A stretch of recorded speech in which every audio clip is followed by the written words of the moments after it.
बहुत बहुत स्वागत है आप सभी का बाजार शास्त्र में। मैं हूं प्रियंका उप्पल आनंद। 2008 में यूएस फाइनेंशियल क्राइसिस हुआ और ये क्राइसिस कहा जाता है कि एक्सीडेंट नहीं था बल्कि पूरे सिस्टम का फेलियर था। आउट ऑफ कंट्रोल जब सिस्टम हो गया था उसका नतीजा निकल कर आया जिसने यूएस की इकोनॉमी को 10 गुना डेट की स्टेट में डाल दिया।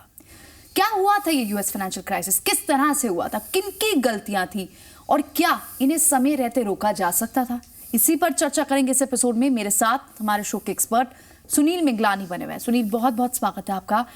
लास्ट एपिसोड में हमने कुछ पुराने स्कैम्स की बात की, लेकिन अगर यूएस फाइनेंशियल क्राइसिस को बात ना की जाए तो जस्टिस नहीं होगा इन बड़े फाइनेंशियल क्राइसिस से। ये मिस्टेक थी कुछ समझदार लोगों की, ब्लंडर्स थे, मिस्टेक भी नहीं, कुछ ब्लंडर्स थे कुछ समझदार लोगों के, जिन्होंने बनाया तो था सिस्टम कि पैसा आएगा, उनको भी आएगा, उनके सामने वाले को भी आएगा, पीछे वाले को भी आएगा, इन्वेस्टर को भी आएगा, लेकिन वो सिस्टम आउट ऑफ कंट्रोल हो गया और उसमें इतना कॉम्प्लेक्स सिस्टम था वो कि उसको उसकी तारें वो सुलझा ही नहीं पाए एंड तक। ठीक है, इतना कॉम्प्लेक्स सिस्टम था जी। सबसे पहले हम समझते हैं कि शुरुआत कहाँ से हुई। देखिए, जैसे नाम दिया जाता है इसको सब प्राइम क्राइसिस, तो सब प्राइम क्राइसिस क्या था ये एक्चुअली ये सबसे जो स्टार्ट हुआ ये होम लोन से स्टार्ट हुआ। ठीक है। होम लोन के अंदर जो बायर होता है, लेने वाला जो लोन ले रहा है, वो दो तरह की कैटेगरी होती है वहां पे। एक होता है जो प्राइम लैंड जो है बायर, और एक है सब प्राइम बायर। ठीक है। सब प्राइम बायर वो बायर है जो कि एक्चुअल में डिफॉल्टर ही था पहले। ठीक है, यानी डिफॉल्टर वो ऑलरेडी है लेकिन फिर भी वो लोन ले सकता है, उसको लोन मिल जाता था। okay. थोड़े इंटरेस्ट रेट ज्यादा होते थे, उसके हायर साइड पे होते थे। जैसे नॉर्मल आदमी को अगर मान लीजिए एग्जांपल 8% पे मिलता है तो उसको 14 पे मिलता है, लेकिन मिल जाता है। चलिए, ठीक है। वो वाला जो बायर है जो सब प्राइम है, जिसको कि मालूम है, बैंक्स को भी पता है कि ये डिफॉल्ट भी कर सकता है, पेमेंट लेट भी दे सकता है, सब कुछ कर सकता है। बहुत रिस्क इन्वॉल्व था उसमें। हाँ, अब हुआ क्या कि होम लोन जो बैंक दे रहा था, लैंड कर रहा था, एक स्टेज हमारे इंडिया में भी है कि देखिए, आज अगर मैंने बैंक से लोन लिया तो वो बैंक मेरे को लोन दे रहा है, तो मेरे और उसके बीच में जो है अपना सारी ट्रांजेक्शन हो रही है। यानी पुराना सिस्टम था ये, जिसमें आपका एक लेंडर है जो होम ओनर है, वो पे करता है लेंडर को जिसने उसको पैसा दिया। हाँ, उसको पैसा दिया। और उसमें क्या होता है, लेंडर को 20 साल लग जाते हैं, 15 साल लग जाते हैं। आज अगर मैं किसी होम लोन लेता हूं तो मैं उसको 10 साल में चुकाऊंगा, 15 साल में चुकाऊंगा, 20 साल में। लेकिन जो नया सिस्टम आया यूएस के अंदर, उन्होंने कहा हम 15-20 साल रुकेंगे नहीं। एक इन्वेस्टमेंट बैंकर और आ गया बीच में जो उस लैंडर की मॉर्टगेजेस लेने को तैयार हो गया कि ठीक है, आपने एक आदमी को लोन दिया हुआ है तो मैं आपसे उसके लोन के जो पेपर हैं वो लेने के लिए तैयार हूं। चलिए, यानी अब एक और नया जो एलिमेंट आया, यानी अभी आप होम ओनर है, वो लेंडर से लेता है और लेंडर जो है आगे मॉर्टगेजेस को भेज देता है इन्वेस्टमेंट बैंकर्स को। अब उन इन्वेस्टमेंट बैंकर्स ने अब देखिए, ये बड़े बड़े नाम थे, सारे बड़े नाम थे, लीमन ब्रदर है, सब कुछ ये था, जेपी मॉर्गन था जी। उन्होंने ये सब ले लिए लोन उनसे। अब उन लोन्स को उन्होंने क्या किया, अब जितनी पेमेंट वो दे रहा है, जो बोरोअर है वो जो पेमेंट दे रहा है, ईएमआई दे रहा है, एक्चुअली वो इन्वेस्टमेंट बैंकर के पास आ रही है। ठीक है, वो लैंडर निकल गया बीच में से, उसके पास आ रही है पेमेंट। तो उसने क्या किया, उस इन्वेस्टमेंट बैंकर ने जितने भी लोन्स थे, होम लोन्स थे, कार लोन्स थे, क्रेडिट कार्ड लोन्स थे, सबको एक जगह कंबाइंड किया, उसका एक कॉम्प्लेक्स डेरिवेटिव बनाया जिसको उन्होंने बोला सीडीओस। ठीक है। वो सीडीओ जो है वो उसका कॉम्प्लेक्स डेरिवेटिव बन गया। उसके पास उसकी बुक में अंदर 10 लोन हैं, उन 10 लोन को उन्होंने जोड़ा, उसका एक डेरिवेटिव बनाया जिसको उन्होंने एक वैल्यू दी, 100 रुपए मान लीजिए, शेयर का रेट है 100 रुपए। यानी एक मिनट बिफोर वी गो, क्योंकि थोड़ा कॉम्प्लेक्स हो जाएगा। यहाँ पर इन्वेस्टमेंट बैंकर जो एक नया एलिमेंट ऐड हुआ, उसने कहा कि क्योंकि मुझे पैसा बोरोवर से, होम ओनर से आ रहा है, लेकिन ये जो पैसा आ रहा है या फिर ये जो मॉर्टगेजेस हैं, इनको भी मैं किसी और एलिमेंट में फॉर्म कर सकता हूं। उसने सारे क्रेडिट लोन्स को, जितने भी तरह के लोन हो, सबको मिलाकर थाउजेंड्स ऑफ ये लोन्स थे जिनको उसे मिलाकर एक complex derivative CDO, collateral debt obligations कहते हैं, जैसे बिल्कुल सीडीओ, ये बना दिए। वो सीडीओ का एक वैल्यू है, मान लीजिए 100 रुपए का शेयर है, मान लीजिए वो। ठीक है। अब जैसे जैसे अर्निंग आता जाएगा, जो वो बोरोअर है वो पेमेंट करेगा, उससे अर्निंग आएगा, उस सीडीओ का वैल्यू बढ़ता जाएगा। ठीक है। वो सीडीओ जो है उस इन्वेस्टमेंट बैंकर ने आगे इन्वेस्टर्स को बेच दिए, HNIs को और रिटेल इन्वेस्टर्स को। वो शेयर हो गया एक तरह का। अच्छा, वो बिग किस बिहाफ पे रहे थे? बिग, उसका रेट ऊपर जा रहा था। आज अगर आज कोई चीज कमाई कर रही है, वो सीडीओ क्या है एक्चुअली? वो सीडीओ जो है एक वो पेपर है जो कमाई कर रहा है, क्योंकि उसके पीछे वो लोन जुड़ा हुआ है जो EMI आ रही है, और जिसको शायद ये लोग एक सेफ ऑप्शन मानने लग गए। सेफ ऑप्शन मान रहे थे, क्योंकि जो बैंक ने जिसने लोन दिया है उसने पहले देख लिया है क्या है, उसके बाद आगे भी और फिर ये जो सीडीओ थे इसकी रेटिंग कराई गई। ये एक पॉइंट था जी। इसकी रेटिंग कराई गई। रेटिंग एजेंसी जो वहां है आप जानते हैं, फिच है, मूडीज है, S&P है, उन्होंने इसको रेट किया AAA रेटिंग। AAA मतलब सबसे बेस्ट इन्वेस्टमेंट ग्रेड माना जाता है, हाईएस्ट इन्वेस्टमेंट ग्रेड था वो, कि मतलब उस रेट के पेपर है ये कि आप इनके ऊपर बेट कर सकते हो और ये कभी भी खत्म नहीं होंगे जी। उन इन्वेस्टर्स ने उन पेपर्स के ऊपर बेट किया, लिए पेपर्स, और वो पेपर उनको अच्छा रिटर्न देते रहे। अब ये एक पूरी की पूरी चैन बन गई। अब देखिए इसमें हुआ क्या। लेकिन एक सवाल सुनील, क्योंकि एक आम आदमी भी इसको सोचेगा कि पहले तो आप प्राइम लोनर्स की बात कर रहे हो कि प्राइम होम लोनर्स हैं जो अपना उनका बैकग्राउंड साफ है, वो अपनी किश्त अदा करते हैं, EMIs पे करते हैं, डिफॉल्ट नहीं करते। चलिए ठीक है, एक कंसर्न तो रिस्क एलिमेंट उसमें भी रहता है, बिल्कुल रहता है। और एक सब प्राइम लेंडर है कि इतनी रिस्की एलिमेंट को आप किस तरह से सेफ इन्वेस्टमेंट की तरह बेच रहे थे, क्योंकि इफ आई रिमेंबर उस टाइम पर 2006 तक ये जो इन्वेस्टमेंट्स रही, सीडीओस थे, वो इतने धड़ाधड़ बिके, सेफ इन्वेस्टमेंट कहा गया इन्हें।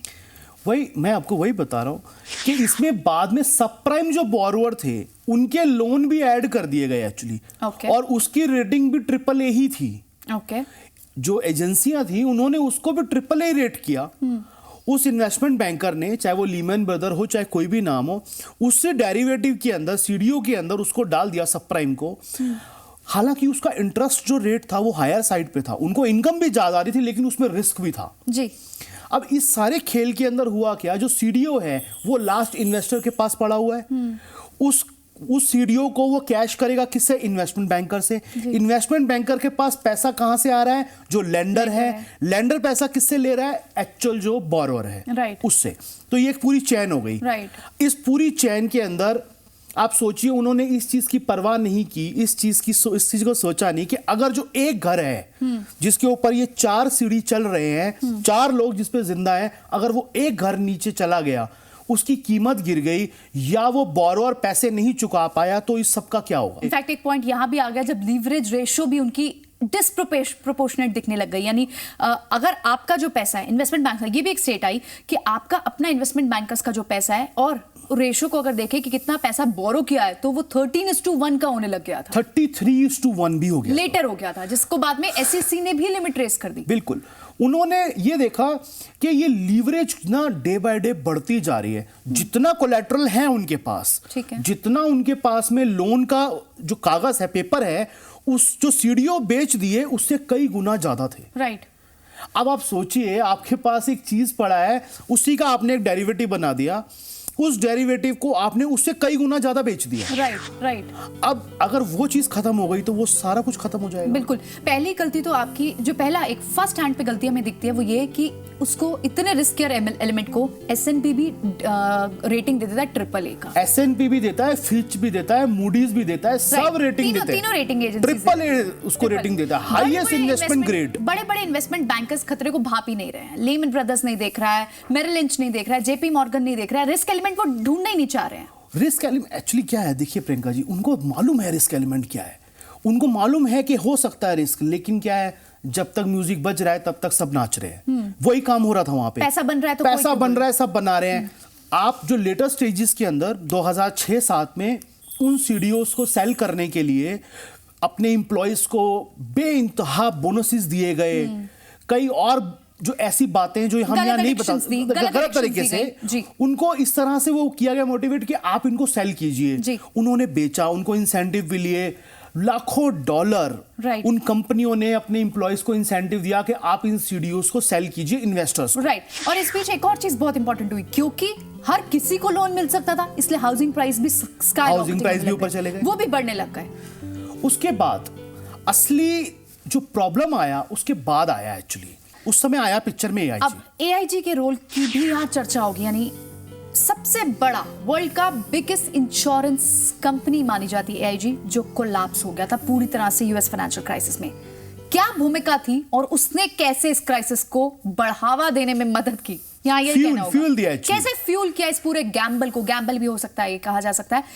इस पर भी चर्चा होगी, लेकिन एक छोटे से ब्रेक के बाद जल्द वापस हाजिर होते हैं। लेकिन आप हमारा ईमेल एड्रेस नोट करना ना भूलें, bazaarshah@zenetwork.com हमारा ईमेल एड्रेस है। अगर आप भी कोई फीडबैक, कोई सजेशन या फिर कोई क्वेरी हमें भेजना चाहते हैं।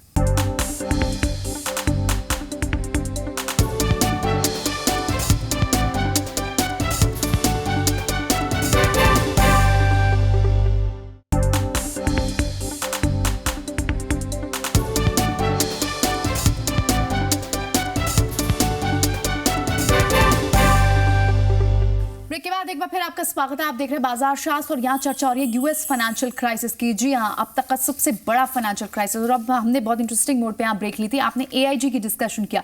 AIG कैसे आया पिक्चर में? देखिए, जब CDOs लोगों ने लेने शुरू किए तो जो इन्वेस्टर थे, जो HNI इन्वेस्टर थे, रिटेल इन्वेस्टर थे, बहुत पॉपुलर हो गया वो प्रोडक्ट, क्योंकि वो प्रोडक्ट का रेट जो है बढ़ता जा रहा था। जी। क्योंकि इनकम आ रही थी पीछे से। जब तक वो बोरोवर पैसे देता जा रहा है, वो CDO का रेट बढ़ता जा रहा है। राइट। लेकिन उसमें एक ना रिस्क एलिमेंट था। राइट। वो रिस्क एलिमेंट सबको पता था।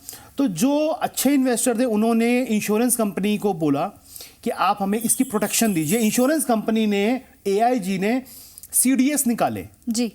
अब वो क्रेडिट डिफॉल्ट स्वैप्स बोलते हैं। वो क्रेडिट, यानी AIG अब पिक्चर में आया, उसने कहा कि अगर ये डिफॉल्ट अगर CDOs खत्म हो जाते हैं, अगर CDOs टर्न्स बैड, देन मैं आपको एक नया इंश्योरेंस इसके अगेंस्ट एक एलिमेंट उसने इजाद किया, जिसको हम CDS कहते हैं। CDS, right. अब वो CDS जो है, वो उन इन्वेस्टर ने उन CDO के बिहाफ पे लिया। जैसे मैं सिंपल टर्म्स में अगर आपको बताऊं, मान लीजिए आपने स्टेट बैंक ऑफ इंडिया के 100 शेयर लिए हैं, बाय कर लिए, और उसके अगेंस्ट में आपने उसकी पुट खरीद ली। राइट।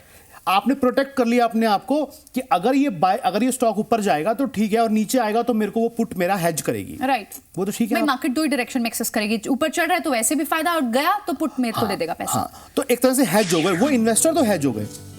लेकिन जो AIG है, जिसने वो क्रेडिट डिफॉल्ट स्वैप सेल किए, इंश्योरेंस कि ये CDO अगर कल को खत्म होते हैं तो इसका पैसा मैं चुकाऊंगा। राइट। उन्होंने वो जो CDS से एक्चुअली अनरेगुलेटेड थे, उसे कोई भी ले सकता था। यानी ये एक बहुत बड़ा लाभ था। ये CDS अनरेगुलेटेड थे, और वो इसलिए प्रमोट कर रहे थे क्योंकि उन्हें अच्छा खासा प्रीमियम उनको प्रीमियम मिल रहा था। जैसे पुट एक आदमी बेचता ही चला जाए, कोई लिमिट ही ना हो उसकी। आज अगर टोटल पोजीशन निफ्टी की 2 लाख है और 20 लाख की पुट बिक जाए, आप सोचिए क्या होगा। बिल्कुल पैनिक आएगा। तो वो प्रॉब्लम हुआ।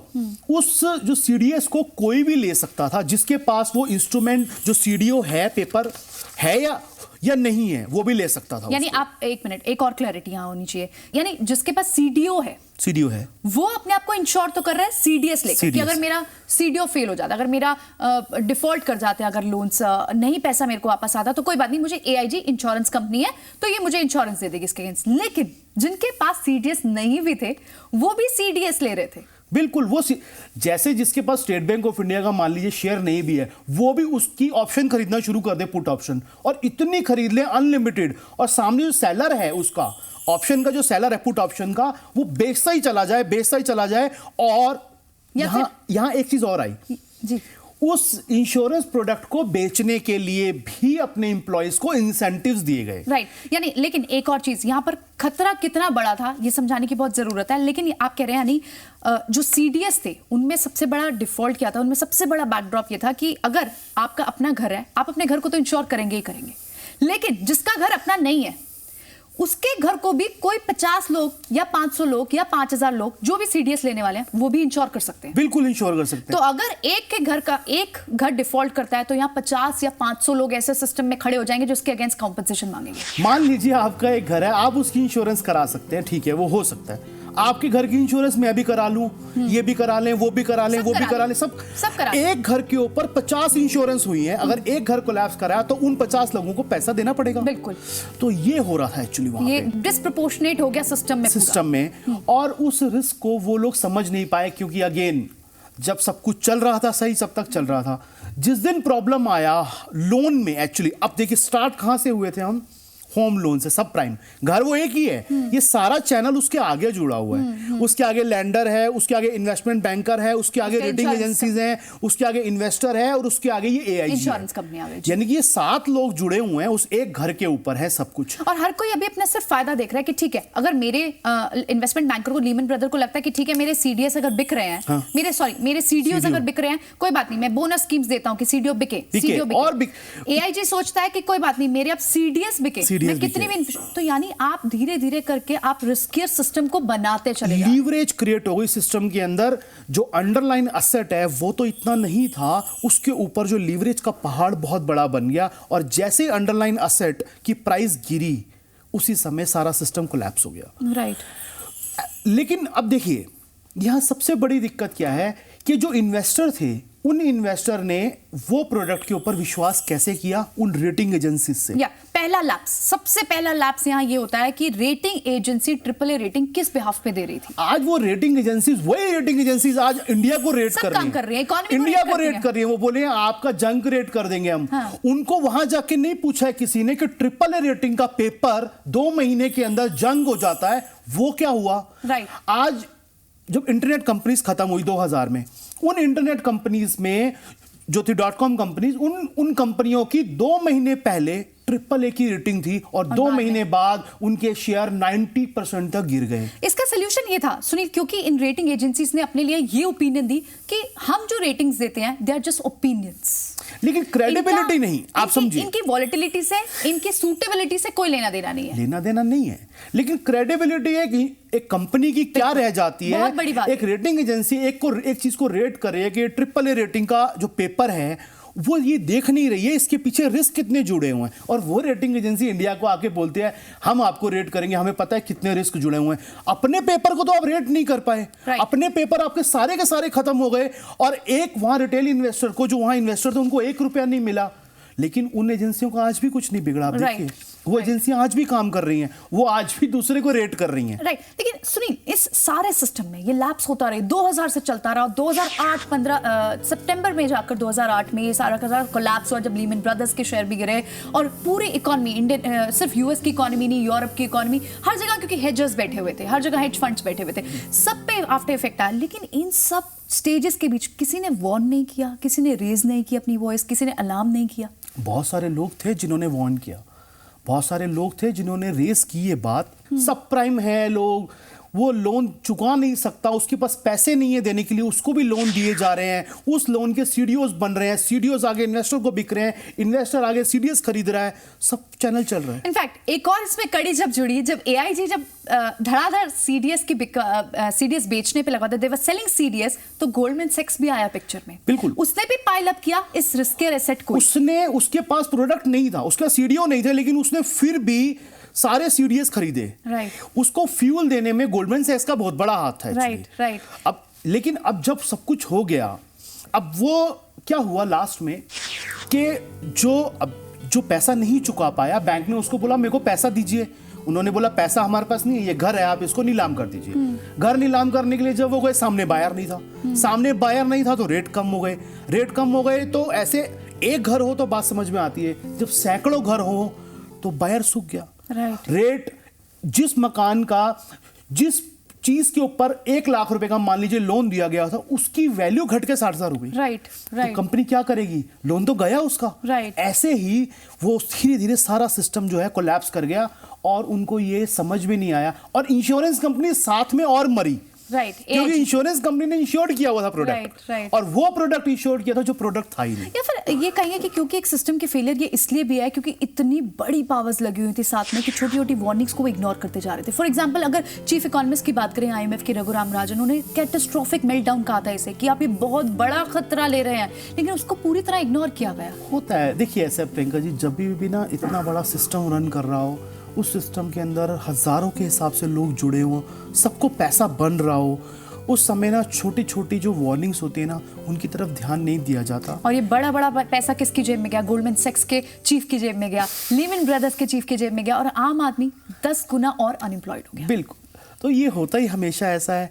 तो हम यहाँ पर, हमने लास्ट एपिसोड में भी बात किया है, अभी भी हम यही बात कर रहे हैं, जितने समझदार लोग हैं जिनको हम समझते हैं कि ये हमारे से बहुत ज़्यादा इंटेलिजेंट है और ये हमारे पैसे को ज़्यादा अच्छे से देख सकते हैं, हमको ये भी देखना चाहिए कि कहीं वो ऐसी कोई गलती तो नहीं कर रहे हैं कि वो गलती हमारे, क्योंकि उनको नुकसान नहीं होने वाला उसका, उनको किसी को जिस रेटिंग एजेंसी ने AAA का रेटिंग दिया उसका क्या बिगड़ा, वो आज भी वही है। बिल्कुल। लेकिन उस प्रोडक्ट को देख के जिसने बाय किया उसका बिगड़ा है। बिल्कुल, इनफैक्ट सभी क्या, अगर मेरिल लिंच को बात करो तो उसे उसके साथ उसका मर्जर हो गया, बैंक ऑफ अमेरिका ने उसे ले लिया, बार्कलेस ने खरीद लिया, बार्कलेस ने खरीद लिया लीमन ब्रदर्स को, तो काइंड ऑफ उनका कुछ नहीं बिगड़ा। लेकिन एक बेसिक चीज जो शायद शुरुआत में अलार्मिंग एक आम आदमी को भी लगेगी कि अगर कोई होम लोन लेने वाला पहले भी डिफॉल्ट कर चुका है, अगर वो डिफॉल्ट कर गया तो, और इतनी बड़ी बात को सब इग्नोर कर देगा। ये तो ब्लंडर है, एक्चुअली मिस्टेक नहीं है ये। या आपने पैसा अपना लिवरेज, और सिंपलर टर्म्स में कि आपके पास जितना पैसा उसका 30 गुना आप बाहर से उधार लेकर आ जाते हैं। हाँ, अब उसको और लीवरेज कर रहे हैं उसको आप, और तो लिवरेज लिमिट्स बढ़ाई गई। इनफैक्ट इन सब में सबसे बड़ा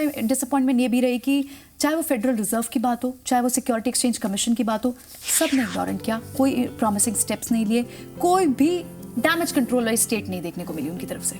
देखिए एक बात बताऊं प्रियंका जी आपको, जहाँ पे ना इतना बड़ा पैसा इन्वॉल्व होता है वहाँ पे कई बार कुछ चीज़ें इग्नोर मार दी जाती हैं, लेकिन जब सिस्टम बिल्कुल कोलैप्स होने पे आ जाता है तब वो बोलते हैं कि देखिए हमने तो कोशिश किया बचाने का लेकिन कर नहीं पाए। मार्केट से ऊपर कोई नहीं है, कितना इंटेलिजेंट आदमी क्यों ना हो, जो रूल तोड़ेगा, जो डिसिप्लिन तोड़ेगा उसको वही सजा मिलेगी जो आपको मिल रही है। बिल्कुल। चलिए, to conclude both the episodes, हमारी कोशिश सिर्फ यही है आपको बताने की कि स्मार्ट इन्वेस्टर भी गलती कर सकता है क्योंकि वो सिस्टम तोड़ देता है। अगर आप भी सिस्टम को तोड़ेंगे, कॉम्प्लेक्स बनाएंगे सिस्टम को, तो इस तरह की सिचुएशन कभी भी कोई भी इकोनॉमी झेल सकती है जो यूएस ने झेली थी 2008 में।